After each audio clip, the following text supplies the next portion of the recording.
تحية تبونية بوتينية نوفمبرية أكتوبرية قدسية عربية، تحية للأحرار في كل مكان. سأتحدث عن الدلائل الجديدة بشأن المؤامرة الكبرى التي تحاك ضد الجزائر.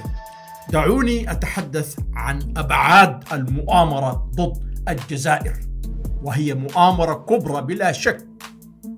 أولا، الهجوم السبراني، ولقد تعرضت طبعا الجزائر مرارا لهجوم سبراني منظم، ولكن الهجوم الأخير من حيث التوقيت والضخامة وطول المدة يثير شكوكا عميقة بشأن علاقته بما يدبر هذه الأيام. وسائل إعلام جزائرية مرموقة وجهت أصابع الاتهام للمغرب، والاتهام بالضرورة يمتد إلى الأصابع الصهيونية. كيف لا يكون ذلك؟ في الواقع هذه هي جائزة التطبيع. كل القدرات السبرانية مستمدة من الكيان، ولا تنسوا بيغاسوس سيء الصيت. لا يمكن أن يكون توقيت الهجوم السبراني مجرد صدفة على الإطلاق. وعلى ذات المنوال التسريبات التي ظهرت عن طلب المغرب من ماكرون إدانة الجزائر قبل زيارته للمغرب، هذه بالمناسبة فزورة جديدة تثير شكوكا أعمق. الاستخبارات الجزائرية المشهورة بقدراتها الفائقة طبعا لم تكشف الكثير عن مؤامرة خليج الخنازير الثانية، ولن تفعل ذلك لأسباب غنية عن الشرح. الاستخبارات تعمل بصمت. العالم تطور كثيرا طبعا. خليج الخنازير الأولى في كوبا عام 1961 استخدمت قوات وميليشيات مرتزقة. هذا طبعا غير ممكن. لا توجد طبعا قوة عسكرية الآن، لا يجرؤون على الاقتراب من الجزائر بهذه الطريقة.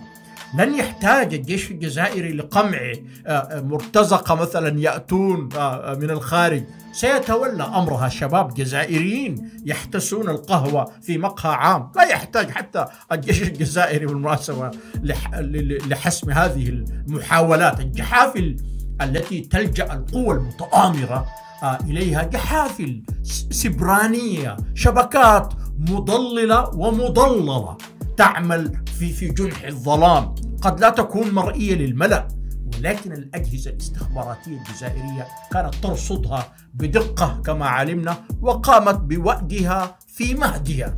الشعب الجزائري متيقظ.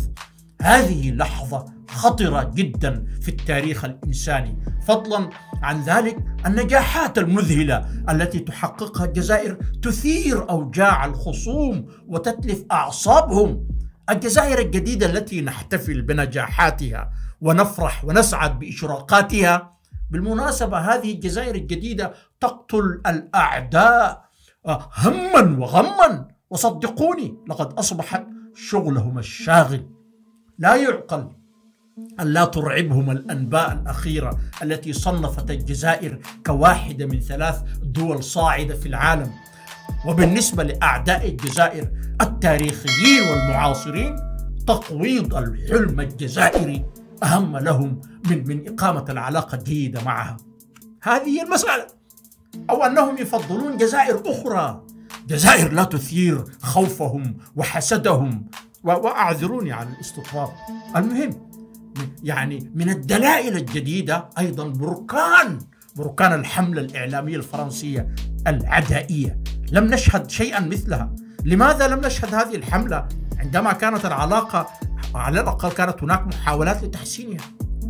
هذه بالمناسبة هذا الانفجار يعبر عن مرارة كانت مضغوطة وانفجرت كبركان، كما أنها تحاول التحريض. طبعا هذه هي الركيزة، تحريض أشقاء الجزائر وتحريض ضعاف النفوس في الداخل، تحريض بشكل عام. لا تنسوا كيف انقلب الفرنسيون على القذافي بين عشية وضحاها. كان الرئيس الفرنسي وقت ذاك يتودد للقذافي ويقبل رأسه. لو قلنا هذا الكلام قبل حدوث ما حدث في ليبيا لاتهمونا بأننا نروج لنظريات المؤامرة الفارغة.